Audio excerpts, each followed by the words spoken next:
નમસ્તે વિદ્યાર્થી મિત્રો, આજે આપણે ધોરણ 11 વિષય ગુજરાતી પાઠ 20 ટેકિયું રમવાની મજા. એમાં ગઈકાલે વિડીયોમાં આપણે 101 થી 102 સુધી પાના નંબર કર્યું. આજે આપણે પાના નંબર 102 પરનો પાઠનો પેરેગ્રાફ આપણે તેનો અભ્યાસ કરીશું. મેં બાકસ અને દીવો હાથમાં લીધા. મેં બાકસ અને દીવો બંને હાથમાં લીધું. જલ્દી જલ્દી ઓસરીમાં જઈ આડિયો ગાળ્યો. ઝડપથી જઈ ઓસરીમાં અને મેં આડિયો છે દીવો ગાળ્યો. ઠાકોરજી પાસે દીવો મૂક્યો અને દીવાસળીથી દીવો પેટાવ્યો. ઠાકોરજી પાસે દીવો એને મૂક્યો અને દીવાસળીથી દીવો પેટાવ્યો. ઠાકોરજીને અડધું પગે લાગે કાર્ય બંધ કરો. ભેગો સાથે મેળામાં જવા નીકળ્યો.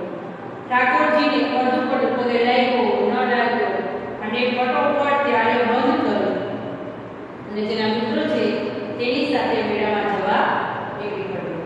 આખો દિવસ મેળો ફર્યો. આખો દિવસ મેળામાં ફર્યો. ખૂબ ઉછળકૂદ કરી, ખૂબ જ ઉછળકૂદ કરી, આનંદ થયો. સાંજે હવા નીકળી ગયેલા ફુગા જેવો થઈને ઘરે પાછો ફર્યો. સાંજે જેમ હવા ફુગામાંથી નીકળી જાય એવી રીતે પોતે થાકી અને ઘરે પાછો ફર્યો. ત્યારે ફળિયામાં વાતાવરણ કેવું હતું? ત્યારે ફળિયાનું વાતાવરણ કેવું હતું? ગંભીર હતું. ઘરમાં સૌના મોઢા ચઢેલા હતા.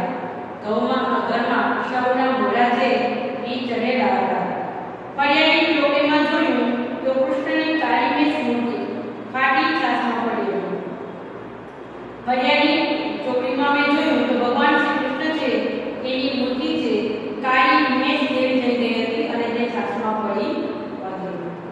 ઠાકોરજીનો અડધો ભરેલો આડી ઓસરીની થાંભલી પાસે પડ્યો હતો.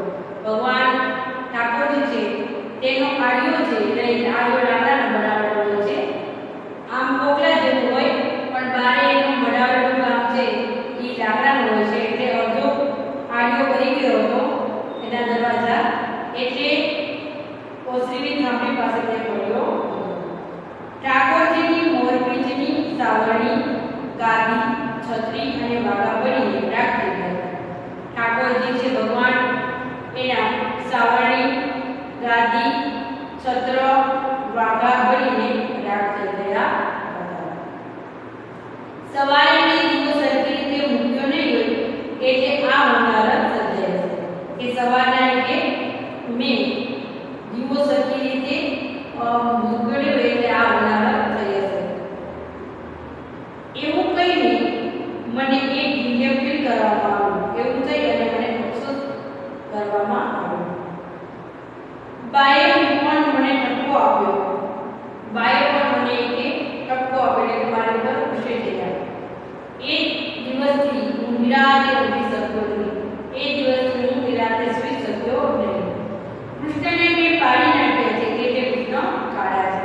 કૃષ્ણ ભગવાન છે એને મેં પાડી નાખ્યા છે એટલે તે કાળા છે. એમ હું જન્મપૂર્વક માનતો થઈ ગયો હતો. પણ એ પછી માન્યતાઓ અને પ્રસંગો આજે સ્ટેચ્યુ થઈને ખીચી રહે છે અને તે પછી આ માન્યતાઓ અને પ્રસંગો છે એ સ્ટેચ્યુ થઈને ખીચી રહે છે. પણ આ સ્ટેચ્યુ રમવાની પણ એક મજા છે. કોઈ બાળકના રમતિયાળ ચાળામાંથી આ સૃષ્ટિ જન્મી હોય એવો ભાવ વધુને વધુ દૃઢ થતો જાય છે. કોઈ વસ્તુને ગંભીર સ્વરૂપ આપીને પીઠ સુધી દોડીએ છીએ તો એની સામે હલકા ફૂલકા ઉડતા પતંગિયા પણ છે. ઉભરતા ફૂલ પણ છે. પરોસવાર દ્રષ્ટિની છે. મૃત્યુને આપણે અત્યંત ગંભીરતાપૂર્વક સ્વીકારવું થઈએ છીએ.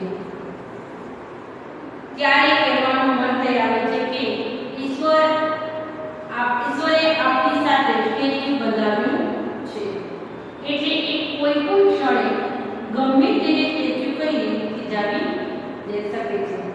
આપણે પણ ઈશ્વરને સ્ટેચ્યુ કરીને મંદિરમાં અને પુસ્તકોમાં થીજાવી દે છે. આપણે પણ ભગવાનને સ્ટેચ્યુ કરી અને મંદિરમાં મૂર્તિ સ્વરૂપે કે છબી સ્વરૂપે અને પુસ્તકોમાં પણ આપણે થીજાવી દીધા છે ને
ટેબલ એ વિશને કહેલું સ્ટેચ્યુ છે. એ ભાષાને સ્ટેચ્યુ કહે ત્યારે શબ્દકોશ થઈ જાય છે. એ સમયને સ્ટેચ્યુ કહે ત્યારે ભૂતકાળ ભૂલી જાય છે. એ સમયને સ્ટેચ્યુ કહે છે ત્યારે તે શું થઈ જાય છે તો કે ભૂતકાળ ભૂલી જાય છે. આમ શૈશવની સ્મૃતિ એ ભૂતકાળે બનીને સ્ટેચ્યુ થઈ ગયેલા સમયની વાત છે. કાના કાયા સતત ચાલ્યા કરે છે. એક પછી એક ક્ષણ ઝડપથી સ્ટેચ્યુ થતી જાય છે. સૂર્યનો ગોળો પૂર્વથી ઉંચાઈને પશ્ચિમમાં ફેંકાય છે. સૂર્ય છે તે પૂર્વમાં ઉગી અને પશ્ચિમ તરફ જાય છે. ગુલમોહરના ઝાડ ઉપર કાન માંડતા ઉનાળો સંભળાય છે. ગુલમોહર છે તેના ઝાડ ઉપર કાન માંડતા ઉનાળો સંભળાય છે.